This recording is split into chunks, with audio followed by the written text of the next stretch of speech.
Let's take a look. 4 bold predictions for the Browns against the 49ers. This is from an article you wrote for Dog Pound Daily. Number 4, Elijah Moore scores his first touchdown with the Browns.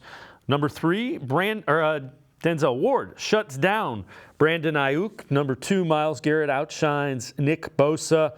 And number 1, P.J. Walker, who will get started quarterback, throws for 250 with no interceptions. And I think that's the key right there, Randy, is he can't turn the ball over. That's been something, I've said it earlier in the show, I said it the last couple of days. He's had a problem with turning the ball over, throwing interceptions.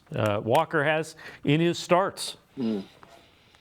He has. He's got 11 interceptions in his career and only 5 touchdowns. But I think he understands, what's at stake here. I think he understands the defense he's going against, and he's going to know that, hey, they need to take what's there, not try to force too much. I think that's been a problem. That was a problem with Dorian Thompson-Robinson last week, is it felt like he was really trying to force it rather than just taking what the defense was giving. And I think that we're going to see P.J. Walker taking a little more of the dump-offs, trying to just take those 4 or 5 yard passes. And I think after a while, it'll start to add up. Elijah Moore, I really kind of liked what I was hearing about how they're talking about going away from using them in the reverses and in the backfield. That was an experiment. It had me a little bit excited, but it really didn't work out. So I think trying to let him kind of get back to his natural position and let the ball come to him more naturally will end up helping him as well. Yeah, and Moore's a guy that he's among the league leaders in separation and cushion and below average in receiving yards. So that there's a mismatch there. And to your point, take the little 4 or 5 yard dump offs and see if you can break a tackle or two.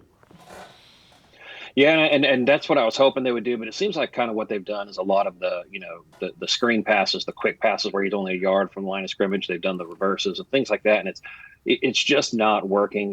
He's a lot better when he can get out there, create that separation, and then try to make a cornerback miss, make a safety miss, rather than when you're trying to bring him in reverse and now he's going up against linebackers, which we saw that happen, and he ran the wrong way for 20 yards last week. So I think getting him back into the slot, trying to put him on the boundary a little bit more, I think that will end up helping him to kind of use his talent better.